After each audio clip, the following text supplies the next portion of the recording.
Hello दोस्तों, आप सबका एक बार फिर से बहुत स्वागत है। मैं उत्तम मिश्रा आप सबका एक बार फिर से बहुत स्वागत करता हूं हमारी ऑनलाइन क्लासेस में। तो आज से हम स्टार्ट कर रहे हैं 50 सबसे महत्वपूर्ण जीएस के टॉपिक्स। और वो साइंस भी हो सकता है, वो हिस्ट्री भी हो सकता है, पॉलिटी, इन्वायरमेंट, इकोनॉमिक्स, कुछ भी हो सकता है। तो 50 जो सबसे ज़्यादा पूछे जाने वाले टॉपिक्स हैं, उसका पहला लेक्चर आज हमारा है। और आज जो हमने लेक्चर सेलेक्ट किया है या टॉपिक सेलेक्ट किया है वो है वायरस एंड बैक्टीरिया। हम लोग बहुत कंफ्यूज हो जाते हैं कि जीवाणु और विषाणु में अंतर क्या होता है। तो इस आपके कन्फ्यूजन को दूर करने के लिए आज हमने ये टॉपिक उठाया है। उम्मीद करता हूँ कि आप इस संकट की परिस्थितियों में स्वस्थ होंगे, सुरक्षित होंगे और घर पर पढ़ भी रहे होंगे, खुश होंगे। तो और हमारी वीडियो देखते रहिए, आपको प्रॉपर क्लासेस ऐसे मिलती रहेंगी अब। तो वायरस एंड बैक्टीरिया, इनको जानने से पहले हमें सबसे पहले समझना होगा कोशिका। कोशिका क्या होती है? तो जैसे आपको पता होगा कि जैसे हम कोई घर निर्माण करते हैं, कोई घर बनाते हैं, कोई मकान बनाते हैं, कोई इमारत बनाते हैं, तो वो छोटी छोटी ईंटों से मिलकर बना होता है। तो उसी तरह संसार में जितने भी प्राकृतिक प्राणी हैं, चाहे वो पादप हो मतलब पेड़ पौधे, या चाहे कोई जंतु हो, वो किसी न किसी कोशिका से मिलकर बना है। मतलब जैसे घर की एक इकाई ईंट है, वैसे ही हमारे शरीर की जो इकाई है वो कोशिका है। कोई जीव होता है जो करोड़ों कोशिकाओं से मिलकर बना होता है, कोई जीव होता है जो एक कोशिका से मिलकर बना होता है। तो कोशिका पर हम लेक्चर लेंगे, लेकिन अभी नहीं, उस पर हमें इतना डिटेल में नहीं जाना। हमें समझना है वायरस और बैक्टीरिया। तो कोशिका लेकिन थोड़ा सा जान लेते हैं कि कोशिकाएं जनरली दो प्रकार की होती हैं। एक होती हैं प्रोकैरियोटिक और एक होती हैं यूकैरियोटिक। प्रोकैरियोटिक कोशिकाएं उन्हें कहते हैं जो पूरी तरह से विकसित नहीं होती, या इनको हम कह सकते हैं अर्ध विकसित होती हैं। मतलब ये विकसित होने की राह पर होती हैं लेकिन विकसित नहीं होती है, या हम कह सकते हैं कि एक अविकसित और एक विकसित कोशिका के बीच की कड़ी होती हैं, जिनको हम कहते हैं प्रोकैरियोटिक कोशिकाएं। इनमें केंद्रक नहीं होता है, या होता है तो छत विच्छत अवस्था में होता है, मतलब प्रॉपरली पूरी तरह से विकसित केंद्रक नहीं होता। जैसे यूकैरियोटिक कोशिकाएं, ये क्या होती हैं? पूर्ण विकसित। इसमें केंद्रक होगा, माइटोकॉन्ड्रिया होगा, लाइसोसोम, राइबोसोम, सेंट्रियोल्स होते हैं, जलिकाएं होती हैं, बहुत सारे, मतलब पूरा मैकेनिज्म होता है। जैसे हमारे अंदर पाई जाने वाली जो कोशिकाएं हैं वो क्या हैं? यूकैरियोटिक कोशिकाएं पूरी तरह से विकसित हैं। और जैसे बैक्टीरिया, उसमें जो कोशिकाएं पाई जाएंगी वो क्या होंगी? प्रोकैरियोटिक कोशिकाएं होंगी, अर्धविकसित कोशिकाएं होंगी। तो वो पूरी तरह से विकसित नहीं होती हैं, उसमें कुछ अंग नहीं होते हैं। मतलब जो यहाँ पर कोशिका के अंदर कोशिकांग पाए जाते हैं वो यहाँ नहीं पाए जाते। तो इतना बेसिक सी जानकारी ज़रूरी थी कोशिका के लिए। तो अब हम बात करते हैं वायरस और बैक्टीरिया की। तो सबसे पहले हम बात करेंगे वायरस। और वायरस को हिंदी में कहते हैं विषाणु। अगर हम बात करें वायरस की, तो वायरस एक लैटिन शब्द है, लैटिन भाषा का शब्द है, और जिसका अर्थ होता है जहर। तो वायरस का अर्थ ही है जहर, और उसी से बना है विषाणु। विष का मतलब क्या होता है? जहर। तो एक ऐसा जीवाणु या एक ऐसा अणु जिसमें जहर भरा हो, तो उसको हम क्या कहेंगे? वायरस। अगर इसकी खोज की बात करें तो 1892 ईस्वी में इवानोवस्की ने सबसे पहले वायरस की खोज की थी। और अगर मैं कहूँ कि संसार में सबसे छोटा पाया जाने वाला कोई जंतु है या कोई प्राणी है, तो वो कौन है? वायरस है। लेकिन इस पर विवाद भी है, क्योंकि वायरस को ना तो सजीव माना गया है ना ही निर्जीव। उसकी भी हम चर्चा करेंगे, लेकिन पहले हम देख लेते हैं कि वायरस की संरचना कैसी होती है। तो वायरस क्या होता है? एक ऐसी संरचना जिसकी जो ऊपरी परत होती है वो किसकी होती है? प्रोटीन। वायरस की जो सबसे ऊपरी संरचना होती है वो किसकी होती है? प्रोटीन की। और अंदर वायरस में कुछ नहीं पाया जाता, या तो होगा आरएनए या तो होगा डीएनए, और कुछ नहीं होता। ध्यान से सुनिएगा, वायरस क्या होता है। अगर मैं वायरस को केवल 2 शब्दों में व्यक्त करूं तो क्या होगा। सबसे पहले प्रोटीन का कवर होता है और उसके बाद क्या होता है, आरएनए या डीएनए। ये क्या होता है, वायरस में उपस्थित आनुवांशिक पदार्थ। तो वायरस की अगर आपसे कोई परिभाषा पूछे, वायरस की कोई परिभाषा पूछे तो क्या होता है, प्रोटीन के कवर के भीतर उपस्थित आरएनए या डीएनए, 2 में से कोई एक होगा, क्या बनाते हैं, एक वायरस या विषाणु की संरचना को बनाते हैं। ठीक है, तो ये हो गई आपकी वायरस की परिभाषा। अब सवाल ये दूसरा उठता है कि क्या वायरस को कोशिका कहा जा सकता है, क्या वायरस को एक कोशिकीय जीव कहा जा सकता है, क्या ये एक प्रोकैरियोटिक जीव है या नहीं है। तो देखते हैं कि वायरस कोशिका है या नहीं है। तो मैं आपको बता दूं कि वायरस को जीव पूरी तरह से माना ही नहीं जाता है और वायरस को पूरी तरह से निर्जीव भी नहीं माना जाता है। ठीक है, तो हमने बैकग्राउंड देख लिया, हमने संरचना देख ली, protein plus RNA plus DNA. RNA DNA क्या होता है, उसमें आनुवांशिक पदार्थ। तो वायरस को कोशिका या जीव क्यों नहीं माना जाता, तो सबसे पहले ये देखते हैं। तो सबसे पहले इसके सजीव होने के क्या लक्षण है, क्योंकि सजीव भी माना जाता है इसे और निर्जीव। तो सजीव होने के लक्षण ये हैं कि ये किसी भी मृत चीज़ पर या किसी भी जीवित चीज़ के बाहर सरवाइव नहीं कर पाता है, सुषुप्त अवस्था में हो जाता है, मतलब सो जाता है या बेहोशी की हालत में रहता है। वायरस तभी एक्टिव होता है या तभी सक्रिय होता है जब वो किसी जिंदा शरीर में प्रवेश करे, और ये बाहर रहेगा तो ये सोता रहेगा, बेहोशी की हालत में रहेगा। और हो सकता है कि कई वायरस होते हैं कई 100 साल तक ज़िंदा रह सकते हैं, कई वर्षों तक ज़िंदा रह सकते हैं, कुछ एक ही घंटे में बाहर जाके ख़त्म हो जाते हैं। जैसे अभी कोरोना वायरस चल रहा है तो इसका जो टाइम पीरियड है बाहर रहने का वो बहुत कम है, कुछ समय बाद नष्ट हो जाता है। लेकिन कुछ वायरस होते हैं जो बहुत ज़्यादा समय तक क्या होते हैं, वो बाहर रह सकते हैं। वो अलग अलग होता है सबका, लेकिन किसी जिंदा शरीर में जाएंगे तो ये तुरंत ही एक्टिव हो जाएंगे। दूसरा सजीव होने का लक्षण क्या है इसका, कि ये बाहर तो अपनी संख्या नहीं बढ़ा पाते, बाहर ये रहेंगे तो सुसुप्त बेहोशी की अवस्था में रहेंगे और अपनी संख्या नहीं बढ़ा पाएंगे। लेकिन जैसे ही ये अंदर जाते हैं किसी जीवित कोशिका में, इनको एक मेज़बान कोशिका, जिसको आप नाम आजकल आप सुन रहे होंगे होस्ट सेल, जैसे कोरोना वायरस अगर हमारे अंदर प्रवेश करता है तो हमारी लंग्स को अपनी होस्ट सेल बनाता है, मेज़बान कोशिका। और उस कोशिका में जाकर वो क्या करता है, उन कोशिकाओं के जीन को अपने हिसाब से म्यूटेट या परिवर्तित कर देता है और वो कोशिकाओं को भी वायरस में बदलकर अपनी संख्या को बढ़ाता है, जिससे हमारी कोशिकाएं क्या होने लगती हैं, नष्ट होने लगती हैं, वायरस में परिवर्तित होने लगती हैं। तो ये हो गए इसके सजीव होने के लक्षण। अब देखते हैं कि ये निर्जीव। सजीव होने के क्या लक्षण हैं, कि ये जीवित शरीर में रह सकता है। देखो मैं बहुत ज़्यादा लिख नहीं रहा हूँ, लेकिन आपसे उम्मीद करूँगा कि आप पॉज करके या कैसे भी जो भी इम्पोर्टेंट पॉइंट्स मैं बोल रहा हूँ उसको आप लिखेंगे ज़रूर। ठीक, तो निर्जीव क्यों कहा जाता है, इसके अंदर कुछ निर्जीव के भी लक्षण हैं। दुनिया में ऐसा कोई भी जंतु उपस्थित नहीं है जिसको आप ठोस रूप में इकट्ठा कर सकें, लेकिन वायरस एक ऐसा जीव है जिसको आप क्रिस्टल समझते ना, एक ठोस संरचना होती है उस रूप में। जैसे कई सारे अगर वायरस को इकट्ठा कर लो बाहर, जीवित शरीर में नहीं, तो एक क्रिस्टल के रूप में, मतलब ठोस रूप में उपस्थित हो जाएंगे एक निर्जीव वस्तु की भांति, एक पत्थर की भांति। इसलिए वायरस को क्या कहा जाता है। तो अगर मैं वायरस को कहूँ या विषाणु जो होता है वो क्या है, निर्जीव तथा सजीव के बीच की कड़ी। ना तो निर्जीव है ना पूरी तरह से सजीव है, तो इसको हम क्या कहते हैं, निर्जीव तथा सजीव के बीच की कड़ी। अभी हम डिस्कस करेंगे, पहले बैक्टीरिया आया पहले वायरस, लेकिन पहले देखते हैं वायरस के बारे में।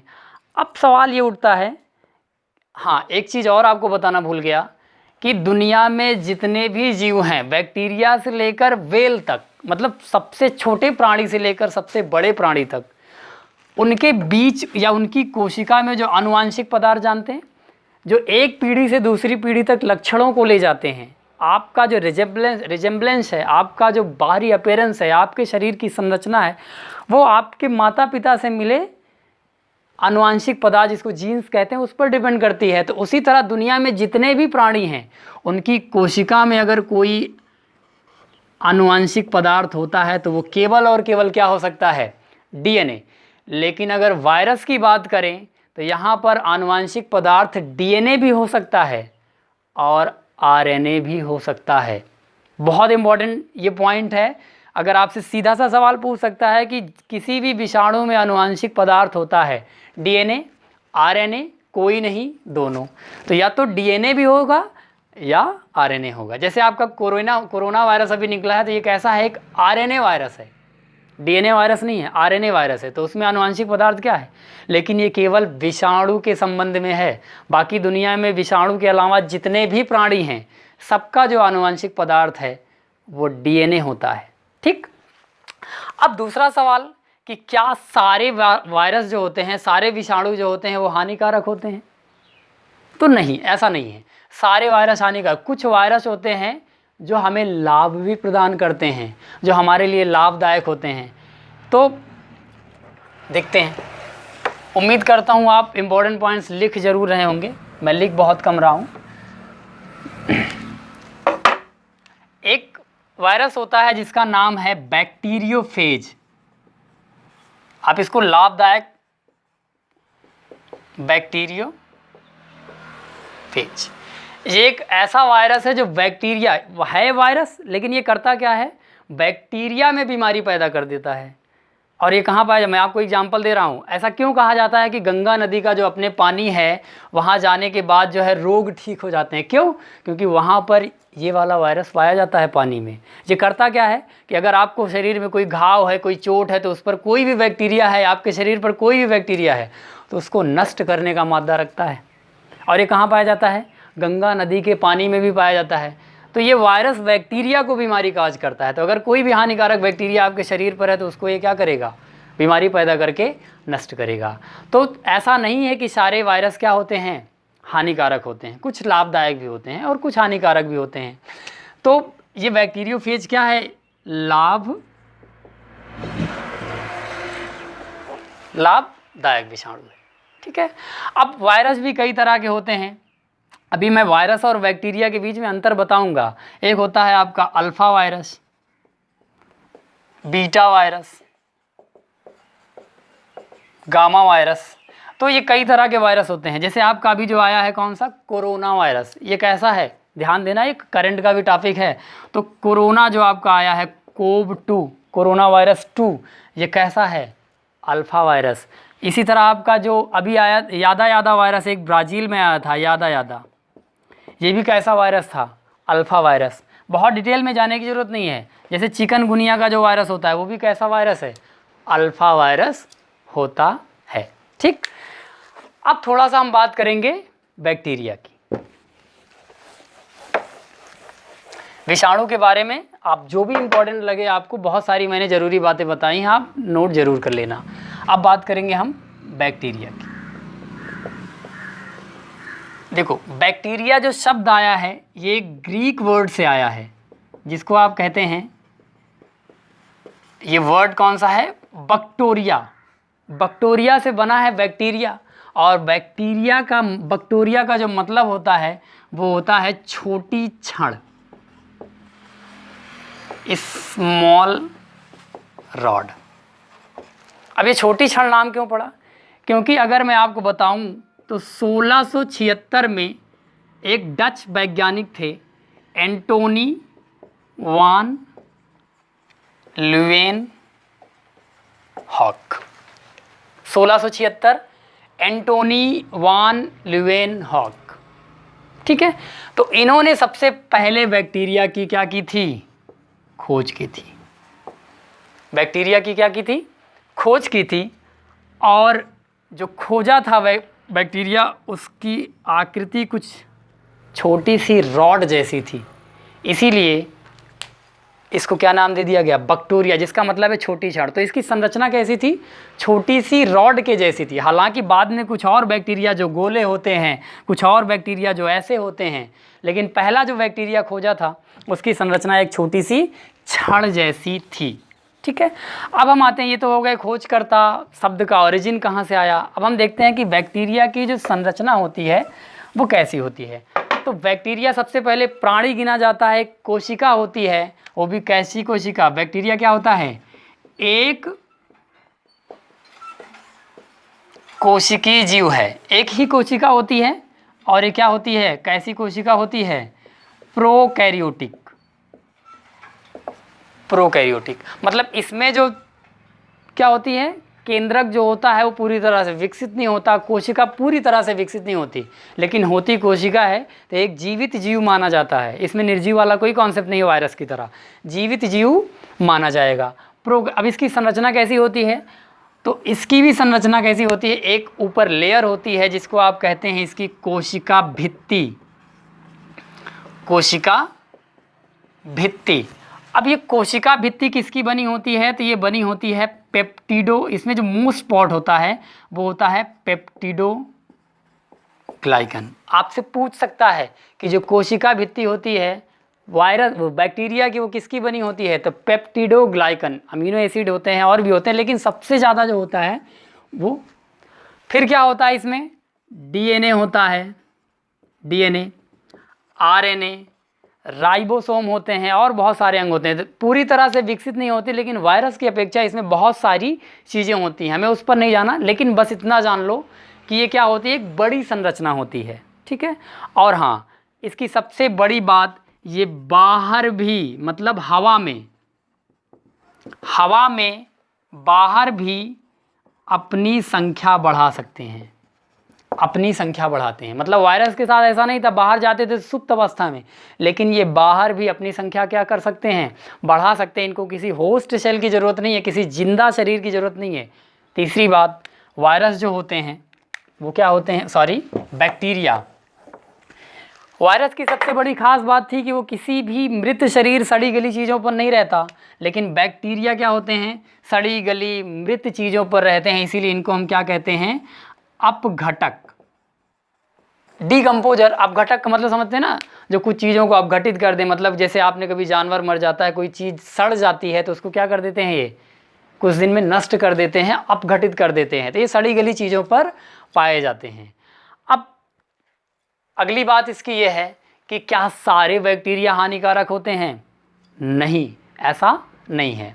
सारे बैक्टीरिया हानिकारक नहीं होते हैं। बैक्टीरिया जैसे कुछ लाभदायक बैक्टीरिया के मैं आपको नाम बता रहा हूँ। हानिकारक बैक्टीरिया तो आप देख लेना, जैसे टीबी का जो बैक्टीरिया होता है और बहुत सारी बीमारियों के हैं, तो उस पर मैं क्लास ले लूँगा। लेकिन लाभदायक बैक्टीरिया में जैसे आपके शरीर में पाया जाता है एक बैक्टीरिया जिसको आप कहते हो ई कोलाई, आपकी छोटी आंत, आपकी आंतों में पाया जाता है, और ये आपकी क्या करता है, पाचन क्रिया में मदद करता है। उसी तरह आपकी आंतों में एक और बैक्टीरिया पाया जाता है गट फ्लोरा। ये क्या करता है, विटामिन के का संश्लेषण करता है। उसी तरह जैसे दूध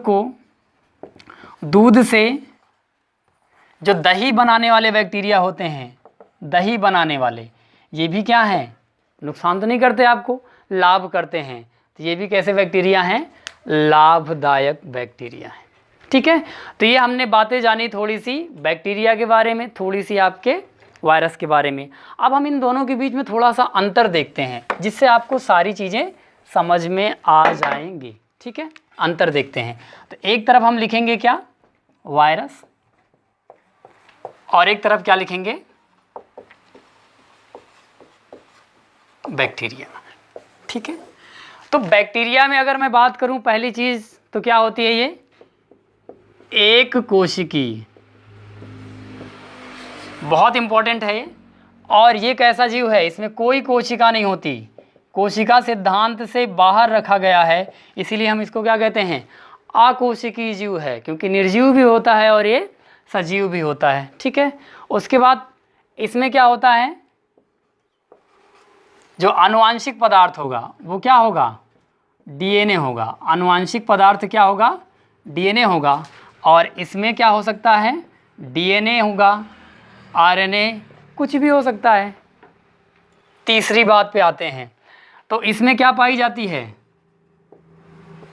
कोशिका भित्ति। अभी मैंने बताई पेप्टिडोग्लाइकन की सेल वॉल, लेकिन इसमें कोई कोशिका भित्ति नहीं पाई जाती। बैक्टीरिया थोड़ा बड़ी संरचना, क्या है ये, थोड़ा बड़ी संरचना होती है, अति सूक्ष्म, अति सूक्ष्म। इसको आप प्रकाशिक सूक्ष्मदर्शी से, ऑप्टिकल प्रकाशिक सूक्ष्मदर्शी से देख सकते हैं, लेकिन इसको देखने के लिए आपको क्या चाहिए, इलेक्ट्रॉन सूक्ष्मदर्शी। इलेक्ट्रॉन सूक्ष्मदर्शी, बहुत इंपॉर्टेंट चीज़ें बता रहा हूँ, इलेक्ट्रॉन सूक्ष्मदर्शी। इसकी बात करें तो बाहर भी जीवित रह सकता है, बाहर भी जिंदा रह सकता है, प्लस संख्या, अपने वंश को बढ़ा सकता है, संख्या बढ़ा सकता है। लेकिन ये बाहर क्या हो जाता है, बाहर सुप्त अवस्था में रहता है, सुप्त अवस्था में रहता है। ठीक है, तो ये कुछ इसके बेसिक से अंतर हैं। अब कुछ और चीज़ें जान लेते हैं। देखो, एक वर्ड आता है जो बहुत कंफ्यूज करता है हमें, कीटाणु। कीटाणु, तो कीटाणु किसको कहा जाता है, कुछ लोग समझ लेते हैं कि विषाणु को ही कीटाणु कहा जाता है, लेकिन क्या ये सही है, नहीं, विषाणु कीटाणु नहीं होता। कीटाणु में एक्चुअल में क्या होता है,